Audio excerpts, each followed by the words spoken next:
Welcome to the Positive Sports Podcast. I'll be your host this afternoon, Ed Montana. As you can see, today I am flying solo. We've been very busy. We've put the podcast on hold for a little bit, but we're back in full force. Alex will be with me soon, not on this podcast, but he'll be back with me soon enough. He's training hard, working hard, living hard, living a good life, but he's a busy man, as am I. That's the way it goes sometimes, but never fear. We are back once again, and I am very, very happy to be with you on this fine Wednesday afternoon, the day after the World Series. Now, we would have had a Game 7 of the World Series, but we don't, because the Braves beat the Astros last night to win Game 6 and win the 2021 World Series 4-2. Now, I want to start off by congratulating the Houston Astros. After 18 months or 24 months of incredible divisiveness in this country, political, racial, all kinds of serious issues that have divided this country, the Astros did what no politician could do. They brought the entire country together, except for the state of Texas, and rooted for one cause, and that was to root on the Atlanta Braves to win the World Series. Now, I was not one of those guys because I'm just not that way. If my team's not in it, I don't care who wins. I just want to see a lot of baseball. So, I was not one of them. But for the most part, it seemed like the entire country was rooting against the Astros and rooting in favor of the Atlanta Braves. Not because everyone's a big Atlanta Braves fan, but just because no one wanted the Astros to win. The Astros are a good baseball team. They're a very good baseball team. But their smugness about the sign-stealing scandal, their insistence that they didn't cheat, their passing on going to the All-Star game because they didn't want to deal with the repercussions, them complaining about other teams cheating as well. It just has made them really one of the most hated teams in the country. And in spite of the fact that Fox did a fantastic job of not even coming close to touching the subject, which I think is good, on the biggest stage, which is the World Series, don't talk about that garbage. I'm fine with it. Have no problem. I think that's great. But fans don't forget. And fans did not forget. And so they were still the most hated team in baseball. It's incredible to me that they were actually more hated than the Yankees, more hated than the Red Sox, more hated than the Dodgers, or any other big spending team that most of the country seems to hate on any given day. The Astros have just become really America's whipping boy. And it's unfortunate because there are a lot of good players there, but at the same time, you reap what you sow. And this is what they have built for themselves with the scandal, with the way they've chosen to handle the scandal. And, you know, it's going to take a while. Now, what's going to be very interesting is what's going to happen with some of these guys, you know, as the years go on. We're going to start to get a feel for what's going to happen with Carlos Correa. Carlos Correa is a free agent. By all accounts, he is going to want a monster deal. He's going to want a Lindor type deal, a Bryce Harper type deal. He's going to want $300+ million for 10 years, 12 years, whatever it is. He's going to want he's going to want a $300, $330, maybe $350 million deal. Now, is he going to get it? I don't know. There's a lot of good middle infielders that are on the market this offseason. You got Simeon, you got Seager. There's another one that escapes me right now, but there's quite a few guys out there that are available. Correa is the biggest name. And Correa has been outspoken against the criticism that the Astros have received and has been very defensive of certain teammates on the Astros, that he has come out and really defended tooth and nail and sometimes even rubbed other players the wrong way. See Joe Kelly of the Dodgers. So it's going to be interesting, A, what kind of contract he's going to get, where is he going to land, And B, how is he going to be received in that new town? Let's say he goes to, I don't know, Cleveland. How is he going to be received there? What if he goes to New York? What if the Yankees sign him? What if he goes to Philadelphia? Although I don't think Philadelphia will sign another $300 million player. But you get my point. How will that new town receive him? Will they say, hey, we'll let bygones be bygones. You're ours now. We love you. I don't know. But we're going to start to see how that goes. And eventually, over time, that's going to go away. These Astros will move on or retire or get traded, whatever. And we'll see how it shakes out for them. But there's no doubt in my mind that most of the country was rooting for the Braves because of their dislike of the Astros. Now, with that being said, I'd be remiss to not talk a little bit more about the Atlanta Braves. When we started this podcast, the first podcast we did, the first episode of the Positive Sports Podcast was the day after Philadelphia beat New England in the Super Bowl. I don't remember what number that was. Number whatever. 50, 52, 51, whatever. I don't know. But it was the day after, and we spoke for quite a while about next man up. We praised Nick Foles about how he stepped into a situation at the tail end of the season after Carson Wentz had basically an MVP type season and had taken the Eagles through the playoffs in the NFC into the Super Bowl against the big bad Patriots and beat them in the Super Bowl. And it was next man up. And I couldn't help but remember that episode of the Positive Sports Podcast as I was watching the game last night. In fact, I actually went back and watched that podcast again to hear some of the things that we said.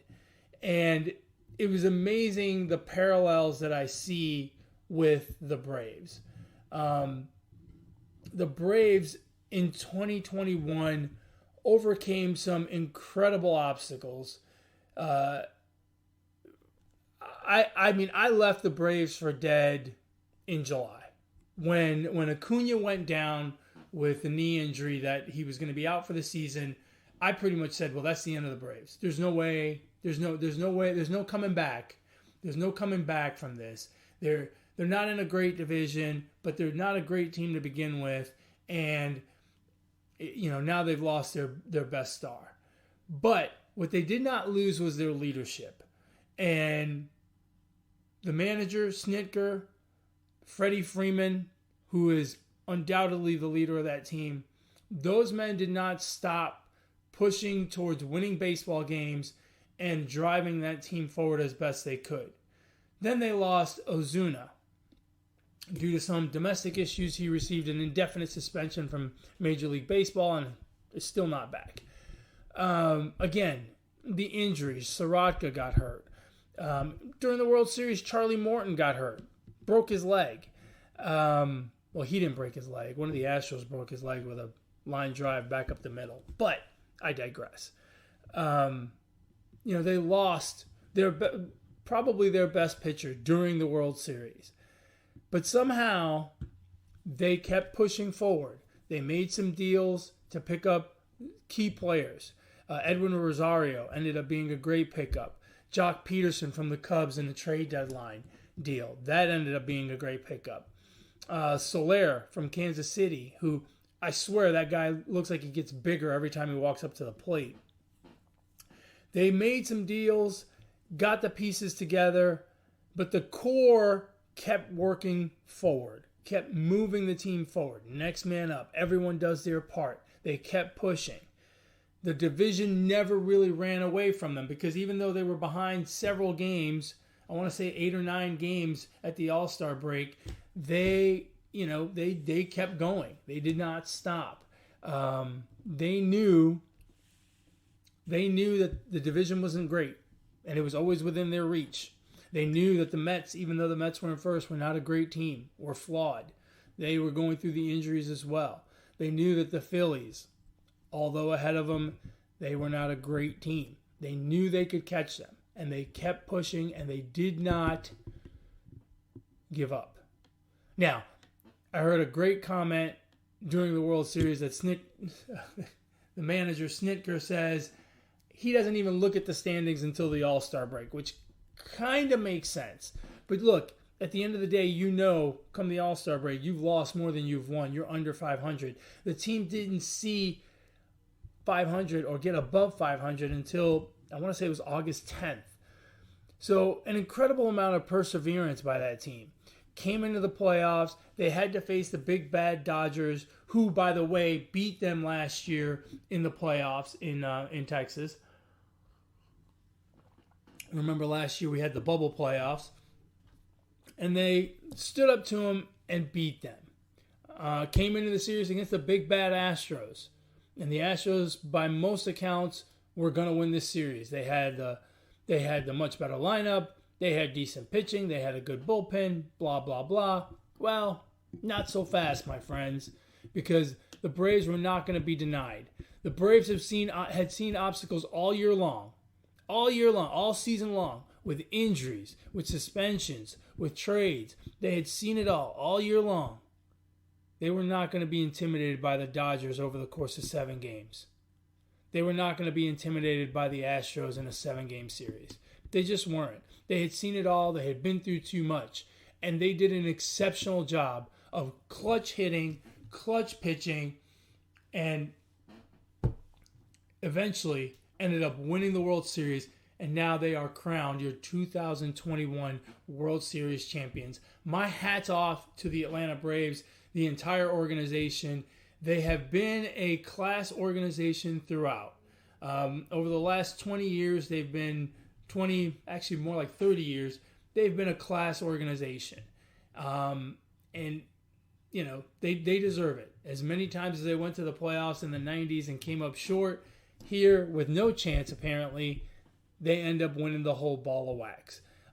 They went up against the Dodgers team that everyone thought was going to win the World Series, a team that's been favored to win the World Series, I think, for the last 5 years. And if I'm not mistaken, they're already favored to win the 2022 World Series. But look, it's just not that easy. And I think in baseball, more so than in any other sport, it's hard. It's a long, long season. A lot can happen. And, it's just not going to come easy. They're not just going to hand it over to you. And the Braves showed an incredible amount of perseverance, an incredible amount of moxie, and to be quite frank, complete disregard for these other teams that were supposed to be so much better than them. They only won 88 games during the regular season, and yet here they are lifting the trophy as World Series champions in 2022. Soler, of all people, is your World Series MVP, hitting home runs left and right during the World Series, including a 3-run shot in the first inning yesterday. First inning or second inning? Second inning yesterday, last night, that put the Braves up 3-0, and it was a monster shot. He absolutely crushed that thing. It ended up out of the stadium, across the street. I mean, it was a complete moonshot.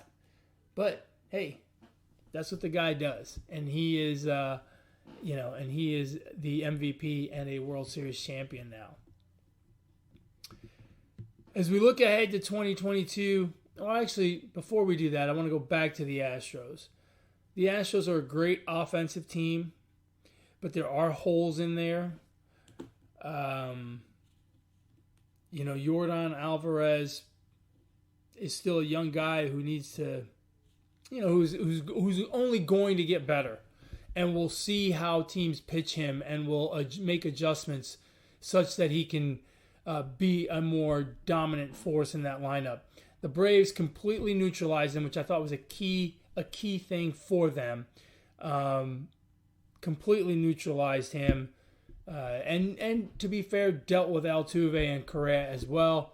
Not a whole lot of offense from the Astros, other than 2 of the 6 games they happened to win. And look, they didn't have the pitching. They didn't have the pitching all year, and it really got exposed here in the postseason. Now, Again, the Astros had to deal with the loss of Lance McCullers, which was a big deal for them. Certainly could have been a different outcome if he had been there. But when Framber Valdez and Garcia are your 1-2, you don't have much. And so, their pitching just wasn't quite there. Their bullpen, they got some help for at the trade deadline, and was better than what it was in the beginning of the season, but the starting pitching just wasn't there. The Braves, again, next man up, right? Charlie Morton goes down, and Ian Anderson pitches a gem in Game 3. In Game 3, I believe. Max Fried got touched up a little bit in Game 2, came back and pitched a very good game here in Game 6 last night. And again, it's just next man up. And the Braves just did a fantastic job of that. Never let themselves get too down about the obstacles they were confronted with. Instead, they just found a way over them. They didn't look at the wall and say, well, can't get through here. They just said, how are we going to climb this wall and get on the other side? And ultimately, that's what they did throughout the season, in the playoffs, and into the World Series. And then now they are your 2021 champions. Looking ahead at 2022, look, it's early, and of course you've got all of the same, all of the usual suspects to make a run of the World Series. Baseball has no salary cap, and sometimes salary is the biggest determining factor. But you really got to wait and see how some of these things are going to shake out in terms of free agency. The Blue Jays made a lot of improvement over last year. The Rays are a very good team. The Yankees are still good, but they have holes. The Astros are going to be good again, even if they lose Correa. Milwaukee's a good team. The Giants prove that they're for real. There's a lot of good teams. It'll be interesting to see the different moves. I always think it's kind of silly when they come out with the odds for 2022 the day after the World Series, because really the odds really shouldn't come out until you get to spring training and you know what the team is going to look like. But the Dodgers are favored once again, as they have been for the last 4 or 5 years, and they only have one World Series to show for it. They may end up being like the Braves of the 90s, right? Consistently really good, consistently in the playoffs, but only one championship to boot. So, we shall see how it all shakes out. Now, it's been a few weeks since we've talked, and so the NFL is moving right along. We're 8 weeks through the NFL season. There are some surprises, and there are some things that are moving along just as we expected. I'm just going to talk about some of the surprises and what I see and what I think is really kind of shocking. The Chiefs are 4-4, and before the season started, they were probably the favorite to make it back to the Super Bowl. Maybe the Buccaneers were a bigger favorite to make it back to the Super Bowl, but the Chiefs were not far behind. And as the season has gone on, the Chiefs have looked mediocre at best. And every week, I think the same thing. Well, they lost, but that division isn't great, and they'll be okay. Well, they didn't look great. They won, though, so the train keeps moving, and that division isn't so good. They're going to be fine. And so I've watched, and we are now 8 games into the season, just short of halfway.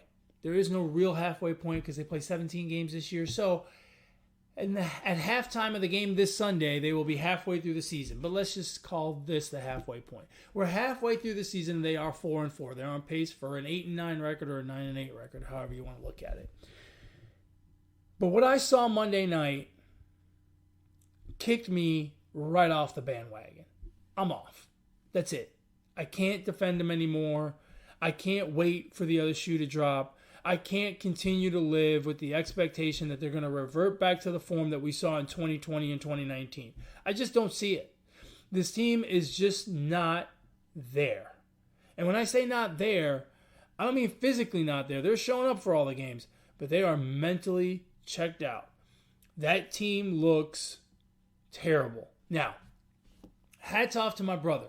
My brother Alex said before the season started that he didn't think the Chiefs were going to be all that good. He didn't think they were going to be dominant. I don't know why he said that. I never quite got an answer from him, but that's what he said. And whatever the reason that he had, he's right. Because they have not been dominant. And at this point, they're 4-4. And my expectation is that they will not win 10 games. And I don't even know that they're going to win 9. Like, they may be 9-8, but they may be 8-9. They may be even worse than that. This is not... They're a good football team. Don't get me wrong. They're a good football team. They've got one of the best quarterbacks in the league in Patrick Mahomes. They've got speed threats with Tyreek Hill and Hardeman. They've got a tight end threat with Kelsey. They run the ball okay. Their defense is not bad. But there's something not right with this team. Something is not working. Something is broken. I don't know what it is. But after watching them on Monday night at home against the lowly New York Giants, and it pains me to say that, but the Giants are not a good football team. And they were playing without Saquon Barkley. They have no wide receivers to speak of because I think every last one of them is injured. I think Joe Judge is about to grab a helmet and go play wide receiver himself. That's how many wide receiver injuries they have. Against a team that banged up on offense, they could not stop them from taking the lead in the third quarter, late in the third quarter, early fourth quarter. The defense had no sense of urgency. The offense had no sense of urgency. They fumbled. They committed penalties at an alarming rate. I think they had 14 penalties in that game against the Giants. 14 penalties against a team that is better than you is understandable. You're doing everything you can to try to stay in the game, and you got caught. But 14 penalties against the Giants, that's a problem. They're undisciplined. Now, Andy Reid looks uninterested. Patrick Mahomes even looks uninterested at times. Kelsey fumbled late in the game. The Giants converted that into a touchdown. And Kelsey looked just fine. There's something not right with that team. Just like Alex didn't tell me why he thought they were going to be an average football team before the season started, I can't tell you what exactly is wrong with them, but I know something's wrong. I know when I watch a game against a team that you should beat convincingly and you squeak it out and you celebrate afterwards like you won the Super Bowl, I know there's something wrong. I know there's something wrong with that team. Now, I don't know what it is, but there's a problem there. And right now, they look like a 4-4 team. They look like they're going to be a 8-9 team or a 9-8 team. And they do not look like a team that's going to be playing in January. They do not look like a football team that we're going to think is going to go to the Super Bowl come playoff time. They do not look like the kind of team that is going to represent the AFC in the Super Bowl. They do not look like the kind of team that can go into Buffalo in January and win a football game. They do not look like a team that can host the Tennessee Titans in January in Kansas City and win that football game. They don't look like a team that can win in January. They look like they can barely win now. Barely. Against a bad Giants team. At home. On Monday night. Those are not the signs of a team that is going to make the playoffs. And I'm telling you right now, I don't think they make the playoffs. It's just not going to happen. You heard it here. And actually, you heard it from my brother before me, so hats off to him for making that, what I thought was a crazy prediction at the time. Moving on and talking about surprises. The other big surprise to me is the Dallas Cowboys. The Dallas Cowboys look like a Super Bowl contender. They do have the look of a team that can win a game in January. Maybe two. Maybe make it to the Super Bowl. They look good. Offensively, they can run the ball. Offensively, they can throw the ball. Dak Prescott looks like he didn't break his ankle in 3 places and miss most of the season last year. He looks like good old Dak Prescott. He looks good. Really good. Defensively, they look good. They're getting some pressure on the quarterback. The linebackers are doing their job plugging the run. The secondary looks good. Diggs looks like he looks more like defensive MVP than he does Rookie of the Year. He may win both. He looks spectacular. And he's given that secondary some kind of swag where they can hang with good throwing teams. And they've played really good football. Now, what is it that can knock them off of their perch? Injuries, right? You got a bit of a scare with Dak Prescott going down last week. He was out. They had to bring in Cooper Rush, and they won anyway. Right? So, again, they're a good football team. Someone's going to have to go to Dallas and try to beat them in the playoffs. Someone's going to have to face them in the playoffs and try to knock them off. And it's not going to be easy because they can score. And defensively, their defense is playing good enough to keep them in football games. So, a very pleasant surprise. And remember, McCarthy is not a terrible coach. Now, he wasn't great last year. But he was good in Green Bay. He just didn't get along with Aaron Rodgers, apparently, at some point. So, go figure. But the Cowboys are looking like a good football team. And it also helps that they're in a fairly easy division. I don't want to disparage the division too much, but it does have the Giants, Washington, and the Eagles in it. And those 3 teams are not very good. So, they look like they're going to run away and win that division and start to set their sights on something bigger than just winning the NFC East or just making the playoffs. Now, the trade deadline's coming up. I'm sure they're poking around trying to see how they can shore up their defense because that's probably their biggest concern. But you never know. They could make a move that could help them a lot.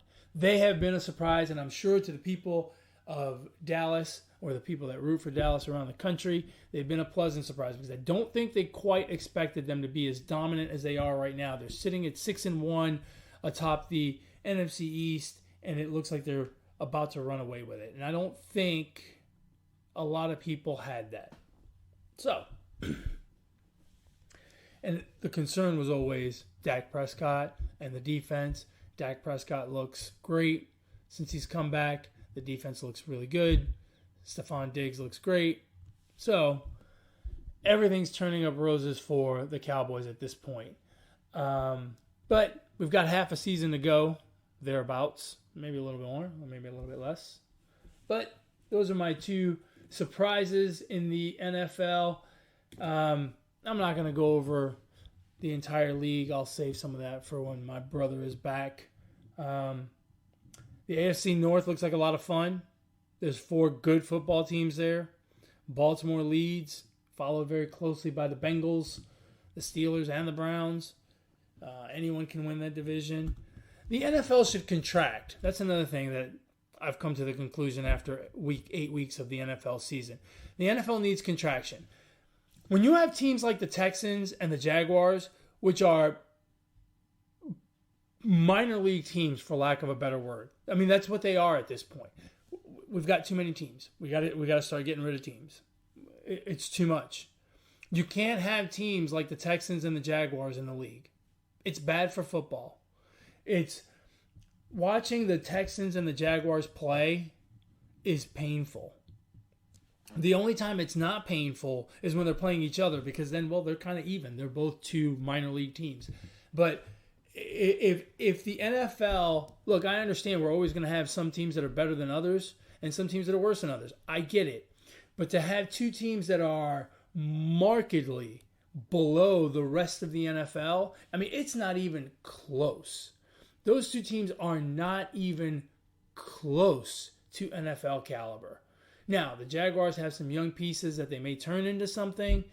The Texans are in full-on tank mode at this point. I don't even think they're trying. I mean, it's embarrassing. It's embarrassing. And I'll tell you, as someone who lives in the Houston market and is lucky enough to get the Texans game every single weekend, it's painful. It's painful to watch. And it's times like this when we have two teams that are so far below the rest of the NFL, I am convinced we should contract. We should get rid of some teams. And those two would be my first two candidates. A, terrible.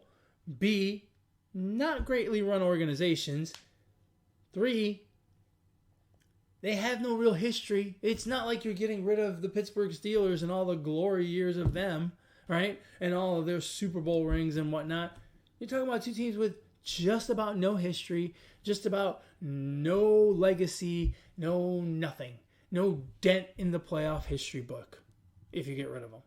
So those two would be my first two candidates, and quite frankly, I'm sure that if I thought about it some more, I almost said thunk. If I thunk about it some more, there'd be a couple more that we could contract. Anyway, so that's all I have to say about the NFL for now. Last thing I want to talk about, and I'm going to keep it a little bit short today since I'm flying solo, and it's tough talking by yourself. Some might even say it's kind of crazy, but whatever. This is what I do. As you can see, if you're watching this on YouTube, I have grown this ridiculous goatee over the last, 5 weeks, 6 weeks. I have not trimmed it at all. It is long, it is bushy, and it is just, it's not out of control because, well, it's all, it's pointed straight down and whatnot, but I haven't trimmed it. And so it's just going. I'm starting, if I let it go any longer, I'm going to look like Jim the Anvil Neidhart from, 1980s, 1990s wrestling fame, WWE wrestling. Jim the Anvil Neidhart, who had the long red beard. Mine is not quite red. Mine is more black, white, gray, white, gray, and more white and gray. It seems to be getting more and more white and gray. Not quite Santa Claus white and gray, just not quite black either. Anyway, so now that we are in November, I have decided that I will go ahead and get rid of the goatee, or get rid of the bottom part of the goatee, right? The part that makes it a goatee and not a mustache. I'm going to get rid of it. And I'm going to go into Movember. I'm going to go with a mustache, and that is going to creep everyone out. It's a terrible look for me, but it's for a good cause. We all have men that we care about in our lives. We all have dads, brothers, husbands, uncles. We all have men in our lives, and men typically don't focus on their own health. We usually stick to being hardworking cats, and we don't worry too much about our own health. But for the month of November, or Movember as we're going to call it now, we need to focus on men's health. And, I want everyone who listens to this podcast to reach out to the men in their lives, the men that are important in their lives, and, make them aware that they need to take care of themselves, take care of their health issues, prostate cancer, testicular cancer, get tested, go get a physical, suicide prevention, I read a ridiculous statistic that said 60 men commit suicide every day, or something crazy like that. It's too much. Mental health is as important as your physical health. Go out there and take care of yourself.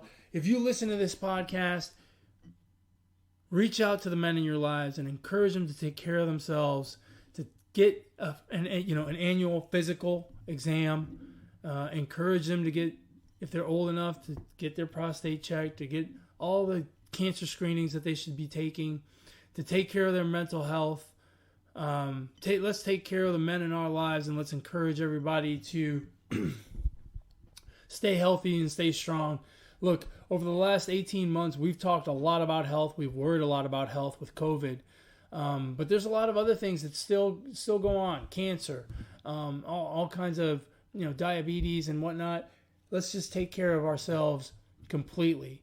Just like we get vaccinated, just like we wear masks and all that stuff. Let's also get our annual physical exams.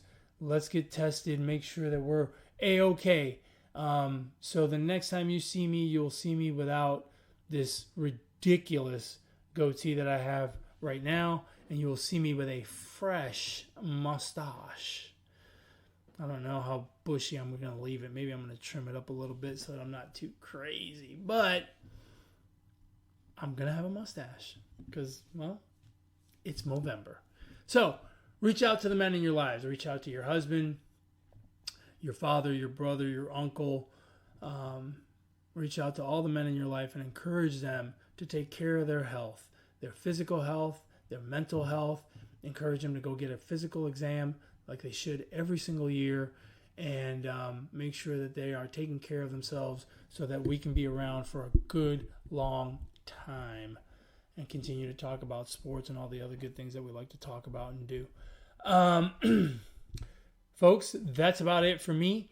As always, you can catch our podcast, the Positive Sports Podcast, on YouTube, or you can listen to it on whatever podcast platform you choose. Spotify, iTunes, Google Play, Podbean, whatever podcast platform you choose for your podcast listening pleasure. If you want to get a hold of us here on the podcast, you can email the show, positivesports10@gmail.com, positivesports10@gmail.com. If you want to get a hold of my brother Alex, you can reach him on Twitter at BrooklynGaucho1. If you want to get a hold of me, you can do so on Twitter as well at eMontana21.